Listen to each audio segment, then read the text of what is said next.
여러분 안녕하세요. 8월 25일 여의도 펀드매니저TV, 오늘은 PSK 홀딩스 한번 같이 분석을 해보도록 하겠습니다.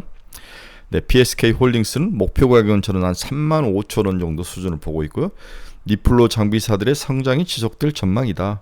이 니플로라는 뜻을 여러분 잘 알죠? 이 반도체 이 칩하고 우리 PCB를 붙이는 이 작업을 하는 장비가 바로 니플로 장비죠. 니플로 업체는 레이저를 활용한 프로텍트와 레이저셀, 이 레이저를 이용한 두 개 회사와 열과 압력을 이용해서 챔버 안에서 녹여서 붙이는 메슬 니플로 장비인 동사인 PSK 홀딩스와 STI, 이렇게 네 개 회사가 시장을 점유한다.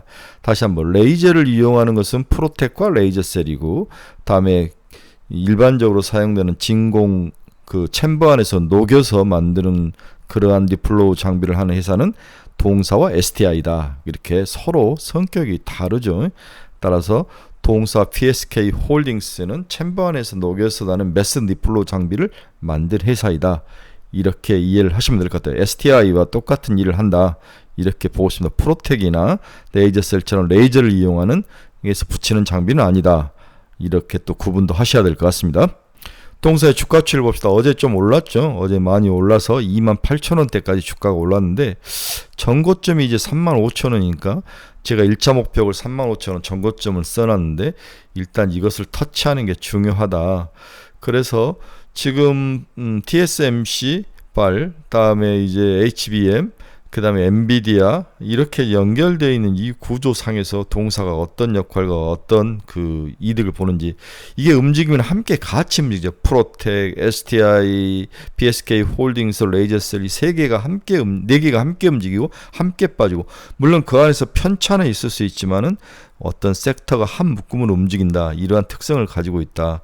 이런 것들을 좀 이해를 하시면서, 동사의 지금 시총은 6천억, 박스권에 갇혀서 박스권 중간 정도에 와 있다. 박스권 상단이 35,000원이니까 35,000원 정도 보고 플레이하면 큰 문제는 없을 것이다. 일단 결론을 이렇게 짓고 이야기를 하겠습니다. 동사의 수급처 한번 봅시다.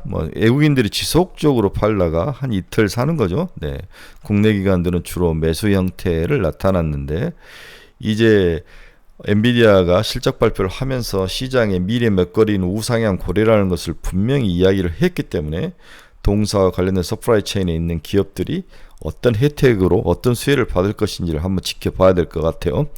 일단 오늘 아침에 미국 시장이 크게 무너지면서 관련 종목들이 좀 부러졌는데, 저는 개인적으로 이럴 때마다 줍줍해야 되는 게 아닌가, 좀 길게 보고 산다면 충분히 도전해서 먹을만 하다, 이런 생각을 해보죠.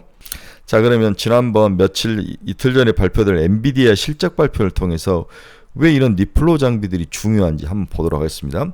COWS 캐파 추가 확보가 엔비디아 밴드들에게 긍정적 영향을 줄 것으로 예상을 하고 있다. COWS, 코스라고도 부르는데 칩은 웨이퍼 패키지 앤 서브스트레이트, 이거 TSMC가 만든 하나의 패키징하는 방법이죠. 엔비디아는 추가적인 코어스 캐파 확보로 QOQ로 계속해서 출하량이 늘 것이라고 밝혔으며, 이러한 트렌드는 2024년까지 계속될 것이라고 밝혔다. 견조한 수요 증가 속에 계속된 출하 증가는 엔비디아의 실적뿐만 아니라 관련된 국내 밸류 체인의 실적 향상을 가져올 것으로 시장은 보고 있다. 현재 최소 3만 개 수준의 2024년 엔비디아 AI GPU 출하량을 예상하고 있다. 향후 엔비디아의 코스 COWS 캐파 확보 및 COWS 캐파 증설 규모에 따라 해당 수치는 더욱 향상될 것으로 예상이 되고 있다. 결국 COWS 이 패키징 기술이 얼마나 뒷받침이 되느냐에 따라서 엔비디아 실적이 왔다 갔다 할 수 있다는 거죠. 엔비디아는 또한 신제품에 대해서도 언급했는데, GH2000은 당분간 단기부터 출하되고 있으며 2024년 2분기부터는 HBM3 1을 탑재한 신제품이 나올 것이다. 여기에 TSMC가 개발한 패키징 기술 COWS 기술이 너무나 중요하다, 이 이야기를 하고 있는 거죠. 이 그림은 최근에 이제 HBM을 설명할 때 너무나 많이 들었던 이 그림이죠. 먼저 서큐트 보드, 이게 메인 기판이죠. 메인 기판에다가 솔더블을 붙여서 패키지 기판, 우리가 소위 말하는 PCB 기판을 붙이죠. 그래서 FCBGA 기판이 여기에 사용됩니다. 이 메인 보드 기판은 MLB 기판이 사용되는데 이수페타시스가 만드는 거죠. 여기에 솔더블을 넣어서 패키지 기판을 붙이고, 그 다음에 이 패키지 기판에 로직 반도체, 비메모리 반도체와 D램 반도체, 메모리 반도체를 두 개를 연결해서 붙이는 작업이 굉장히 중요한데, 여기에 인터포저라는 어떠한 메모리 반도체와 기판을 붙이는데 바로 붙이지 못하고, 인터포저라는 어떠한 새로운 그 기판 같은 기판인데, 이 기판에 패터닝된 금속 기판인데, 이게 전기 실호와 전원이 이동할 수 쉽도록 이 기판을 에다가 이제 길을 만들어서 이제 시스템을 만들어서 식각하고 증착하고 애칭을 해주는 거죠. 여기에서 길을 만들어서 이렇게 작은 마이크로 범프를 붙여가지고 여기다 기판을 붙이는 그러한 모습. 이것이 붙인 다음에 또 잘 붙게 니플로 장비로 이것에 챔버 안에서 녹여서 잘 붙게 딱 굳게 만들어줘야 되는 거죠. 그때 니플로 장비가 사용된다. 그래서 이 실리콘 인터포저 종류가 실리콘이 있고 RDL이 있고 다양한 종류가 있는데, 여기에다가 패터닝을 해서 여기 패터닝을 통해서 메모리 반도체와 비메모리 반도체의 어떤 속성과 전기적 신호와 전원이 잘 이동하게 패키지 기판에 전달이 되고, 이 패키지 기판이 메인 기판과 또 연결되게 해주는 이 기능, 이게 복잡한 기능이 돼 있는 거죠. 따라서 니플로 장비는 이렇게 PCB 기판하고 인터포저하고 그 다음에 D램과 그 다음에 비메모리가 하나로 만든 다음에 연결한 다음에 이것을 잘 녹여서 붙이는 그러한 장비 중인가 니플로 장비다, 이렇게 이해를 하시면 될 것 같습니다. 그래서 다시 한번 해본 PCB 기판에 이렇게 인터포저라는 기판을 하나 만들고, 이 기판은 이 안에 이렇게 패터닝이 되어 있죠. 패터닝이 되어 있고 여기에 마이크로 펌프를 붙이고 SOC 같은 이러한 비메모리 칩하고 HBM과 같은 메모리 칩을 서로 연결해서 하나로 만드는 거, 이게 바로 니플로 장비가 하는 일이다. 마지막에 니플로 장비가 이것을 챔버에 넣든지 레이저를 통해서 완벽하게 굳히는 거죠. 자, 동사는 어떤 기업인가? 동사는 홀딩스니까 당연히 지주사죠. 밑에 PSK가 있는데 PSK가 가장 큰 지주사, 상장된 지주사는 PSK 혼자이고 다양한 기업들이 있는데 PSK 홀딩스, 이렇게 두 개가 물적 분할을 해서 분할을 했는데, PSK 홀딩스는 어떤 일을 하느냐? 동사는 반도체 패키징 장비의 공정기술, 들어가는 다양한 소스, 하드웨어 등의 핵심 기술 및 제품 응용 기술을 보유하고 있는 기업이다. 주요 제품은 만들어낸 제품 세 가지인데, 첫째, 리소그래피 공정 후에 감강 잔류, 이 스컴을 제공해주는 공정. 반도체 패키징의 RDL 프로파일과 범프 모양에 중요한 영향을 주는 스컴 장비를 제조하는 회사이다. 자, 무슨 말이냐면, 앞에서 이렇게 인터포저를 만드는데, RDL 인터포저를 만드는데, 이게 이 RDL은 이게 이제 구리로 만드는 건, 여기다가 패터닝을 해서 이렇게 모양을 만들어주고 길을 갈 수 있도록 시스템 이 신호들을 만들어주기 위해서 패터닝을 해서 우리가 로직을 만들어준다. 여기에 이제 여러 가지 찌꺼기가 나오는 거죠. 이 찌꺼기들을 제거해 준다는 거죠. 이러한 제거해 주는데 필요한 그런 제품, 그러한 것을 만드는 회사가 1차적인 목표이다. 두 번째, 반도체 칩을 기판 위에 탑재하여 전기적 신호를 연결하여 주거나 전기적 연결을 돌출부를 만들기 위해 웨이퍼에 형성한 솔더 범프 또는 솔더볼을 용융시키는 범프 니플로 공정으로 플럭스를 사용하지 않고 니플로 하는 플럭스리스 니플로 장비를 만들고 있다. 여기서 굉장히 중요한 거죠. 네, 여기서 하는 일은 솔더볼을 용융시켜서 붙인다. 반도체 칩을 기판 위에 탑재해 전기적 신호를 연결해 주거나 전기적 연결 돌출부를 만들기 위해서 웨이퍼에 형성된 솔더볼 범프와 솔더볼을 용융시켜 범프 니플로 공정으로 해주는 건데, 여기 보이죠? 여기에 이제 범프를 이렇게 이제 만들어서 SOC 칩하고 비메모리 칩하고 메모리 칩을 연결하는데, 이렇게 뭔가를 조금씩 붙여가지고 서로 하나로 딱 붙이는 거죠. 이렇게 해서 약간 음나사청으로 딱 붙이는 거, 여기를 붙이게 해주는 이 작업, 여기에 필요한 작업, 여기에 필요한 뭔가 어떤 그 제품이 있어야 되는 거죠. 네. 그 다음에 플럭스를 사용하지 않고 리플로 하는 장보. 이 플럭스라는 단어가 뭐냐, 이거에 대한 또 이해가 필요한 거죠. 이 플럭스는 솔더블 표면의 산화물을 제거와 기판의 접착력을 높여주는 역할을 하지만 이 플럭스라는 게 표면의 솔더블 표면의 산화물을 제거해주고 기판과 접착력을 높여주는 그러한 역할을 하지만 공정 중에 챔버에 넣고 이제 녹여서 붙이는데 이때 오염을 시킬 수 있는 다량의 소스가 발생한다는 거죠.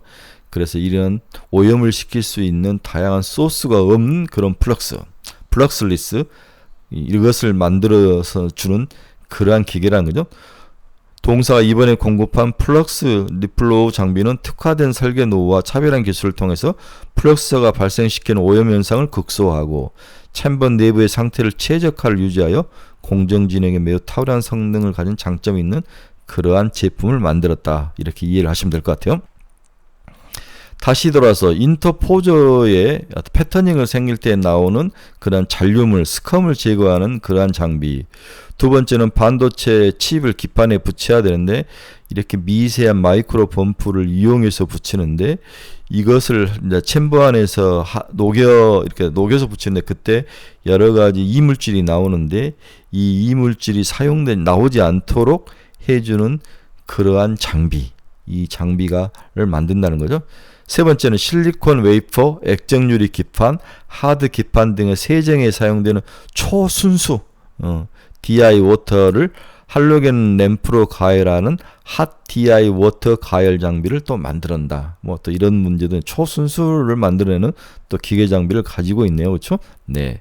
다양한 이러한 그 장비를 만드는 회사인데 크게 세 가지다. 네. 인터포저를 패터닝을 할 때 나오는 찌꺼기를 제거하는 거. 그 다음에 반도체 칩을 기판 위에 탑재하여 전기적 신호를 연결해 주거나 전기적 연결 돌출을 하기 위해서 웨이퍼에 형성된 솔더블 펌프나 솔더블 볼을 용융시켜서 이 펌프 니플러 공정으로 딱 이렇게 잘 만들 수 있게 사용하는 그러한 장비. 이러한 장비, 플럭스리스가 없는 장비, 그 다음에 초순수를 만드는 장비, 이 세 개의 장비를 생산하는 기업이다. 이렇게 일을 하시면 될 것 같아요. 그래서 동사의 핵심은 디스컴. 네. 앞에 이야기를 했죠. 붙이는데 나타나는 인터포저. 이것을 패터닝을 할 때 나타나는 그 찌꺼기가 나오지 않게 제거해주는 그러한 장비. 이게 이제 핵심이라는 거죠. 동사는 반도체 패키징 장비 중 디스컴을 자체 개발하여 납품하고 있는데 디스컴 장비는 반도체 후공정 과정, 리소그래피 공정 후에 발생하는 감각의 잔류 찌꺼기 스컴을 제거하는 장비로 반도체 패키징의 RDL 프로파일과 범프 모양에 중요한 영향을 준다. 이게 이제 찌꺼기가 있느냐 없느냐에 따라서 동사의 디스컴 장비는 에콜라이트 시리즈로 판매되고 있으며 웨이퍼 레벨 또는 펜 레벨의 반도체 패키지 생산에 있어서 다양한 디스컴 및 표면 처리 공정에 대한 솔루션을 제공하고 있다. 패터닝을 그리고 그 패터닝을 그리는데 필요해서 나오는 그러한 찌꺼기들을 없애주는 거죠.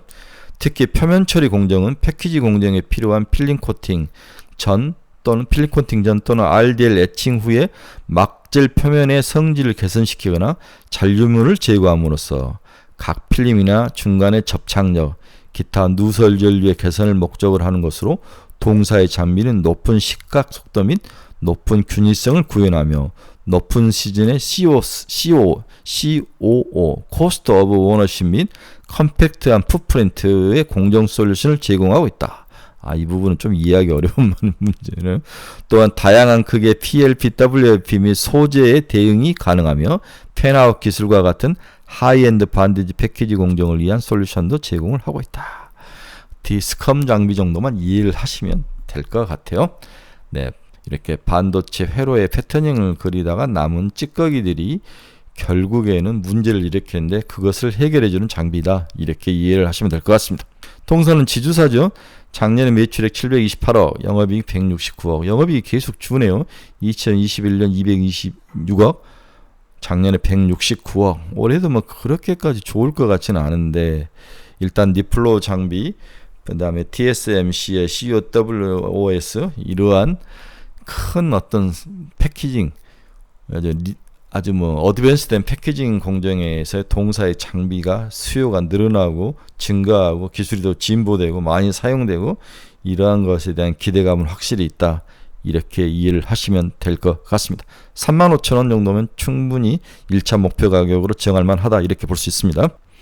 네, 여러분 중에 투자의 방향성을 잃어버린 친구분들, 그리고 가지고 있는 종목에 상담이 필요하신 분들, 그리고 어떤 추천 종목을 보고 싶으신 분들은 저희 카페로 오십시오. 이 카페 치고 오면 유료 카페인데 한 하루 이틀 보시고 싫으시면 나가시고 우리 카페가 여러분들이 도움이 되면 정착하시면 됩니다. 네, 여러분 오늘은 PSK 홀딩스에 대해서 같이 알아봤습니다. 여러분 감사합니다. 다음에 뵙도록 하겠습니다.